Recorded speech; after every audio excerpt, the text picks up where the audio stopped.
얼마 전에 의원님 한중 의원 연맹 대표단 네. 이끌고 중국 다녀오셨다고 들었어요. 전 중국이 어떤 생각일까 이 전쟁을 그리고 이후에 중국 이제 그 전쟁 이후의 상황에서 중국은 어떤 저 판단과 결심을 하고 있을까 되게 궁금해요. 중국. 제가 이번에는 이제 북경을 간 게 아니고 지방 정부하고의 어떤 교류, 협력 뭐 이런 문제 때문에 갔었기 때문에 어떤 정치 외교적인 민감한 사안들을 뭐 이야기하지는 않았습니다만은 네. 지금 중국 스탠스를 보면 이 왕이도 그런 이야기를 했는데요. 왕이 네. 부장도 필요 없는 전쟁이다. 그리고 모든 국가의 주권은 지켜져야 된다 이렇게 네. 이야기를 하고 있지 않습니까? 우회적으로 미국 비판은 하고 있지만 네. 또 그렇다고 해서 이 상황에 깊숙이 개입하거나 이런 것 같지는 않아요.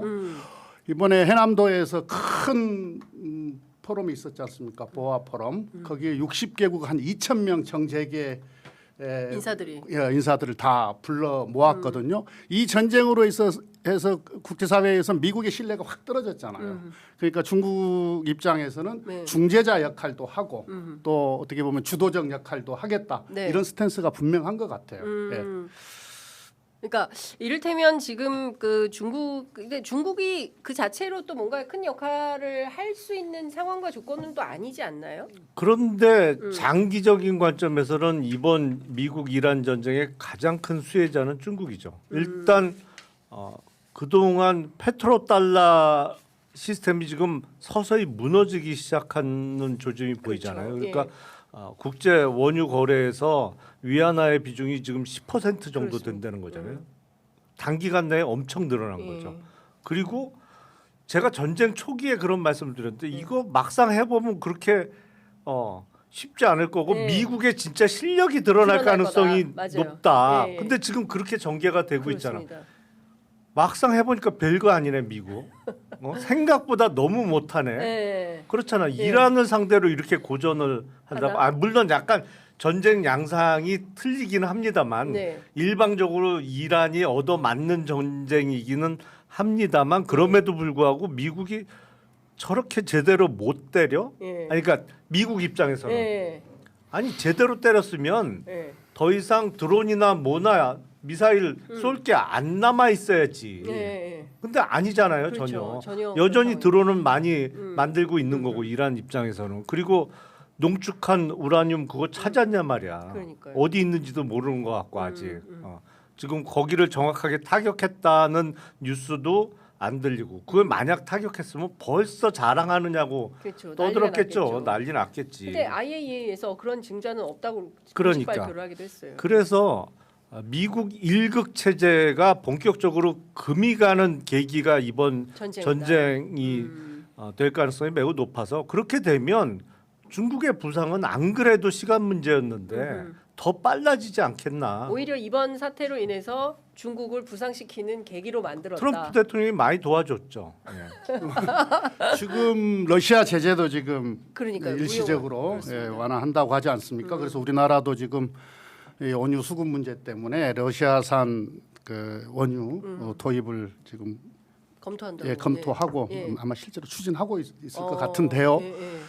근데 이제 방금 말씀하셨던 것처럼 이 결제 수단이 되게 중요하지 않습니까? 결제 수단. 결제 그쵸. 수단이.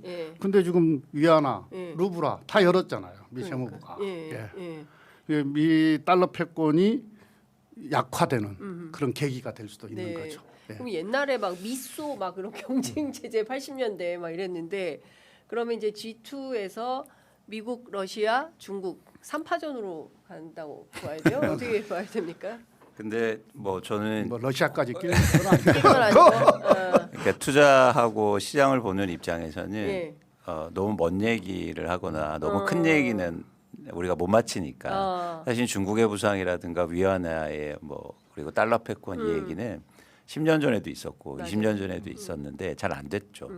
그런데 그래서 물론 변화가 있겠지만 그렇게 드라마틱하게 변화할 것 같지는 않아요. 그리고 거기에 기대서 뭐 투자를 변화시키거나 이렇게 의사결정하기는 좀 어렵다. 대신 전 그냥 예상하는데 미국과 중국의 협력은 좀 강화될 것 같은 생각이 들어요. 협력. 예, 그러니까 전 세계가 좀 어려우니까 미국도 중국을 좀 필요로 하고 중국도 좀 미국을 필요로 하고 그래서 트럼프도 5월에 간다고 얘기하고 뭐 그런 게 아닐까. 예를 들어서 미국에도 뭐 유가가 오르고 지금 전반적인 상황이 인플레이션이 있지 않습니까? 네. 근데 미국의 물가 상승을 현저하게 낮출 수 있는 가장 좋은 방법이 있어요. 중국과 관계 개선에 하면 됩니다. 그러면은 트럼프도 굉장히 여유로워지거든요. 쉽게 말해서 물가가 안정되면 금리도 낮출 수 있단 말이죠. 그래서 저는 이란 전쟁이 끝나면 미국과 중국이 조금 더 친해질 것 같아요. 5월달에 만남 이후에. 네. 예. 제가 그냥 그렇게 만약 그렇게 되면 대한민국은 진짜 좋아요. 진짜 좋아요. 예. 네. 왜냐하면 양국에 양다리를 쳐놨거든요.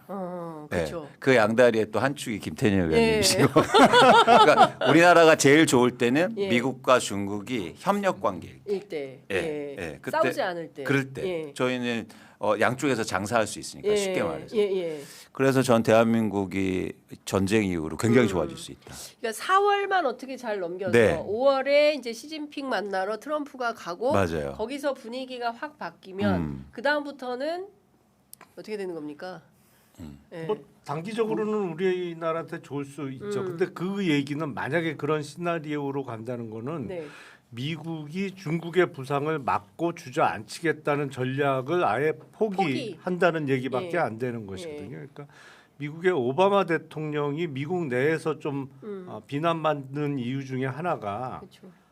그때 손을 그렇죠. 썼어야 되는데 예. 그냥 아무것도 안 했다. 그렇죠. 오바마 8년 네. 동안. 그러면서 중국의 GDP가 미국 GDP의 거의 75%가 되니까 미국 입장에서는 목전에 온 거죠.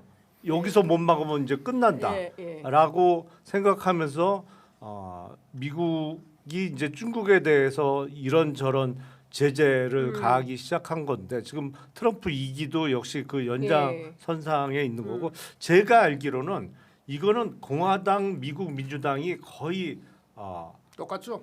그 의견이 일치해요. 중국은 무조건 막아야 된다. 안 그러면 이거 기회 놓치면 밀려서 끝난다. 그런데 이번 이란 전쟁을 계기로 그걸 포기하게 되면 이제 우리는 슬쩍 좀 더 중국 쪽으로 이렇게 서야 될 것 같아요. 상황이 중국 쪽으로 한 걸음 더. 그러니까 포기라기보다 이용하는 거죠. 이용. 미국도 힘드니까 중국을 이용할 수는 있겠다. 그러면은 조금 더 분위기가 지금은 예를 들어서 말씀하신 것처럼 제로라면 그게 뭐 10점 만점에 한 2 정도만 올라와도 그러면 완전히 달라질 수 있거든요. 그래서 저는 그런 좋은 시나리오를 일단 그려봅니다. 네. 어찌 됐든 간에 이번 중동 전쟁 미국이 일으킨 중동 전쟁으로 인해서 뭐 지금은 예측할 수 없는 것이 가장 예측을 잘하는 것이다 이런 이야기도 있는데 정확하게 뭐 어느 시점에서 종전이 될지는 모르겠지만 하여튼 미국의 뭐 실력 이게 다 드러났잖아요. 그래서 미국의 패권은 많이 약화될 것이다. 이건 분명한 것 같고요. 지금 3월 말에 미중 정상회담 북경 방문해서 미중 정상회담 예정되어 있다가 미국 비울 수가 없으니까 트럼프가 그렇죠. 전쟁 지금 중에. 연기를 했고 지금 5월 14일, 15일 이렇게 열린다고 하는 건데요.